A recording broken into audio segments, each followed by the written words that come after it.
So, Q, last night. Yes. Beautiful summer evening. What were you doing last night around 10 p.m.? 10 p.m. last night, I think, coming home from work. Worked that late? Dude, every day I work till that late. Oh, my God. I don't get home. Being home before 8 o'clock is an early day for me. You need to, give yourself some Q time. My life sucks, dude. I've been telling you that for fucking years. My life is horrible. It's fucking horrible. I've never seen someone so successful, so miserable. It's just fucking the worst, man. It doesn't work. I get these texts. This is fucking crazy, man.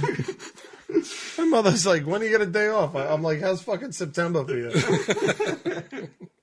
Yeah, anyway. All right. Sorry. What were you doing at 10 p.m., Brian? Just finishing up writing some bullshit that I hoped would fly. Well, I texted my daughter, and I said, you want to go get ice cream? So we go outside, we get in the car. And she got in the car first, and she was waiting for me. So I'm walking out to the car, and I look towards New York, the river. Mm-hmm. What's that river called? Well, there's no river. It's the bay, right? The bay. Yeah, yeah. And I see this strange light. And I say to my daughter, hey, get out of the car and look at this. And we notice it, and it's like hovering and shimmering.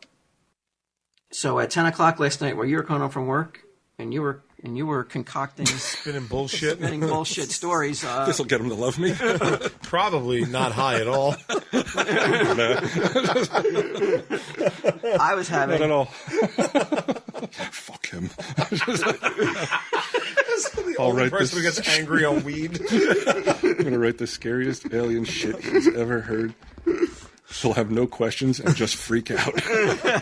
There'll be an internet outage. Everything's going to be fine. There's no way he's seeing a real UFO right now. That's right. I was having a close encounter of the first kind.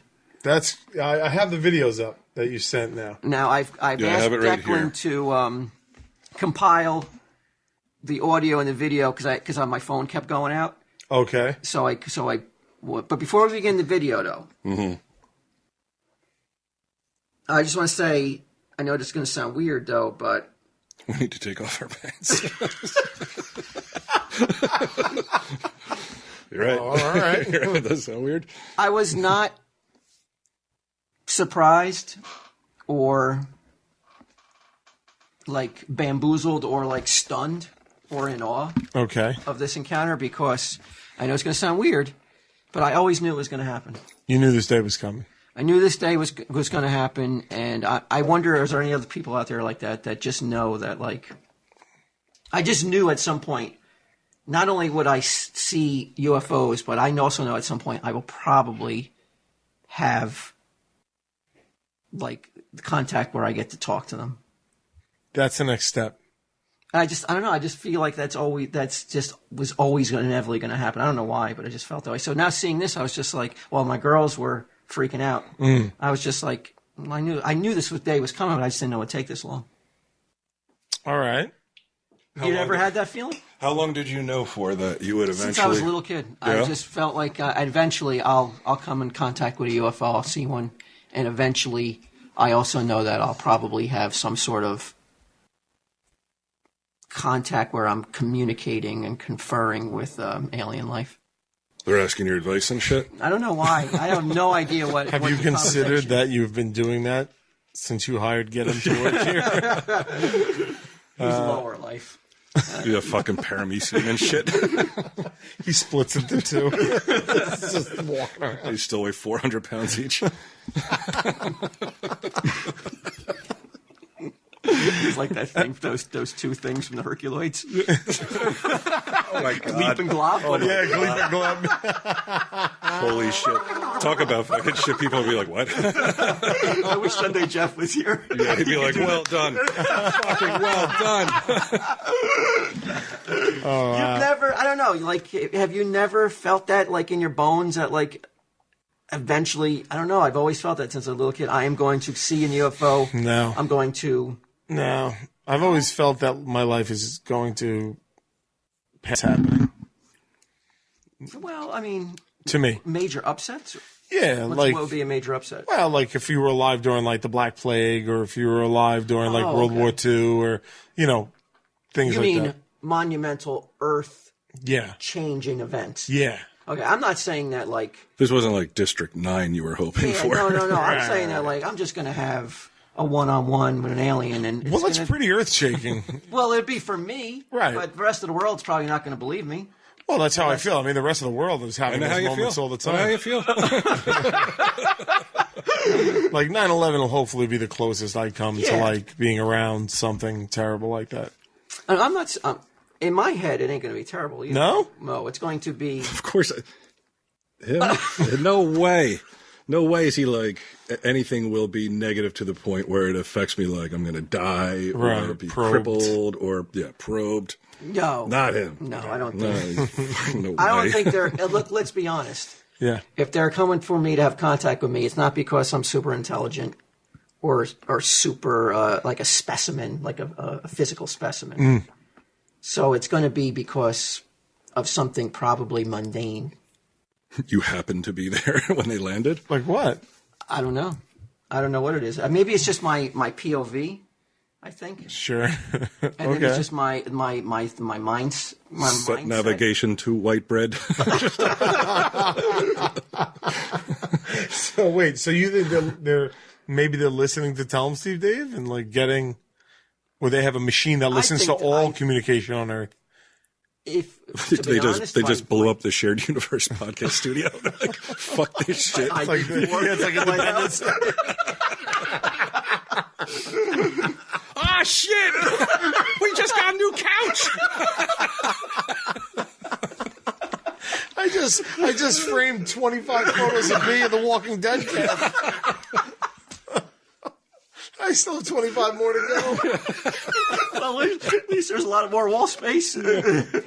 Mike just took a second mortgage to frame the rest of my bullshit. In my head, though, I've come on an alien radar long before Tell 'em Steve Dave. Okay. They were aware of me long before I was doing a podcast, so I don't think Tell 'em Steve Dave had a factor in. But how? He wants us to share no credit with these aliens contacting him. No. It's not about you guys. This is mine. This is my time to shine. I did this.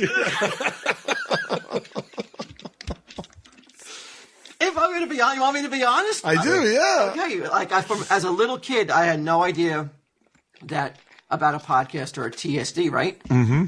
But in my head, I knew that I would see an alien, and then I would see UFOs, then I would see aliens face to face, then I would talk to them, then they would bring me home.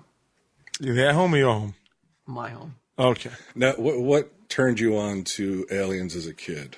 Like for me, it was Close Encounters that really got me into it.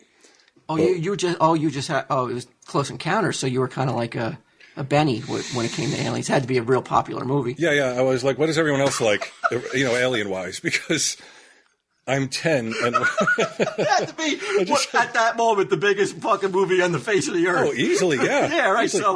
So aliens were on your radar before Close Encounters? No, they were, but like I really got into them after that movie because I really like the like in the desert, like just a plane being there for no reason. I love that idea of something just being there for. I think it would be that doesn't belong. In Search Of for me. Oh yeah, that's true. In Search Of was probably what made me aware of aliens. And I remember telling my mom, like, I'm going to see a UFO one day, Mom. I know it. How'd she react? Your mom seemed very supportive. Like she would, she'd be like, okay. Yeah, I don't remember. I don't quite remember what her reaction was. You're institutionalized for the next 3 years. But I remember saying, I'm going to see a UFO, and it took a long time. But, last night, not only did I see a UFO, but my daughters both happened to be out there. We called them. My wife was sleeping. I didn't want to wake her. Mm. Even though I've There's seen fucking flying saucers circling the house. He's like, She might not, depending on the mood, even flying saucers might not be worthy of waking her up. So, guys, I did not want to take the chance because of shut the fuck up. I don't want to get browbeaten in my moment of glory where I'm proving to everyone that I'm special. To the aliens anyway. But, so, I mean, I took out my cell phone. I started recording. And again, though, like, none of you guys... What about you, Josh? You never felt... There's another guy here, in case you're wondering, Josh. You never felt like you were going to inevitably see a UFO in your life? When I was younger, I did, yeah. Here, come on up to the mic. Not that you've been podcasting for fucking 600 episodes. I know. You can bring your chair up. Okay. Yeah, when I was younger, I did. And when did you lose the feeling that, you know what, it's probably not going to happen? Did you lose it because of frustration, or did you just lose it because, like, well, I'm a man now, an adult, I don't believe in that shit? Man. When I was a kid, sure, I thought I might see a UFO. I remember you thought you saw a UFO, and so did I, but they were satellites. If you spot a satellite, it's fucking really weird because it's like so much higher than a plane would be, but you can still see it, and you're like, what the fuck? Yeah, but satellites really exist. Fast. Yeah, exactly. They move real fast, and they exist. But you were at Sears one time. I remember you said you were laying early there. in the morning, but before Sears, my 6 a.m. shift at Sears, I was in a car laying down, and I thought I saw a UFO fly overhead, but it paled in comparison to this Unpacked your footage. jumpsuit and fucking desert glasses and shit. But so how old were you when you said to yourself, you know what, I've lost that feeling that I'm going to see a UFO? I don't know. I think as I got older and I learned about how big the universe is and how far away everything is and just how impractical it would be for something to actually travel that distance, I think that's kind of when I lost it. I don't know the exact age, but... Like, we drove to upstate New York, and I was like, holy shit, this is taking a long time. So, yeah, like but across galaxies. So you discount... but you're only thinking of it through human technology, Laterally. Space travel. Logically. Yeah, lateral thinker. Huh? Look at him. Me lateral. I'm with lateral.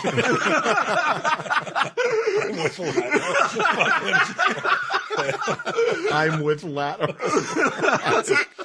Steal that. We're going to make it into a shirt. Oh, God, that's so funny. But, I mean, you realize, though, that, like, if alien technology will allow them to travel distances that we can't even fathom yet. I mean, when you were a kid, did you ever think you would have a device in your hand that would allow you to speak with the rest of the world? Oh, no. Okay. That's amazing, yeah. Yeah, so, I mean, come on. Do I got to spell this out, idiot? I love how defensive you get. You come to my table.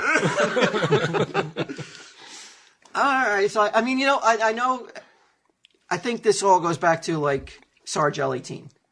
Oh, everything does. He came on the show on an Overkill, now available on Patreon for the low price of $5. Along with 38 other pods, as far as I'm aware. But he came in and talked about his experience. And while I don't believe everything he said, I could identify with his feelings of destiny. This was destined to happen to him. And I think just like Sarge, I feel like I knew I would see a UFO. You feel like he was about to claim there's a vortex in his pants. But the cynic, let's watch the video. Okay. Josh, you're more than welcome to watch, even though you don't believe in aliens anymore. No, I do now that you're a man. I do believe there are aliens out there. Super bright. I don't see anything. You see what I just got? You can see how bright it is on the camera. The girls are just crying. Walt's like, they're here for me. The brightest one we've seen so far. Yeah, definitely. By far. By far, that's definitely one of the brightest. That's so strange. It looks like he's coming right at our house. You and I think there's other people on the street now. Could you brighten Hold up on your a second. screen? Yeah, it's no, that's about as. Can you stop it right there? Yeah, that's as bright as it goes. At this point, we're probably watching for an hour, and my older daughter has now come out to join me and my younger daughter. Where is it? It's Your older daughter is like, why the fuck are you not recording this? Over the I don't know if you've been to my house and seen it, but it has like a lot of weeds on one across side. the street. Yeah. What? Yeah.